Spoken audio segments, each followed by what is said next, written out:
નમસ્કાર, આપ જોઈ રહ્યા છો spark today news. કોસ્મો first limited અને કોસ્મો ફાઉન્ડેશનના સંયુક્ત ઉપક્રમે આંતરરાષ્ટ્રીય યોગ દિવસની ઉજવણી કરવામાં આવી।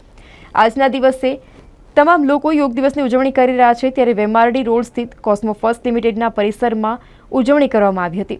વિશ્વ યોગ દિવસની આ વર્ષની theme yoga for self and સોસાયટીમાં સંદર્ભમાં યોગાચાર્ય શ્રી રાકેશ ગિરી અને તેમની ટીમ દ્વારા દૈનિક જીવનમાં શરીર અને મન એ સ્વસ્થ તેમજ મજબૂત બનાવવા માટે પ્રાણાયામ, યોગાસનો, મેડિટેશન શીખવામાં આવ્યા।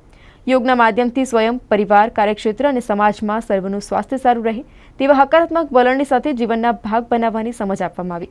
આ કાર્યશાળામાં કોસ્મો કંપનીના વિવિધ વિભાગના મેનેજરશ્રીઓ, કર્મચારીઓ, કોસ્મો ફાઉન્ડેશનના કાર્યકરો અને યુવાનો જે છે તેઓ જોડાયા હતા।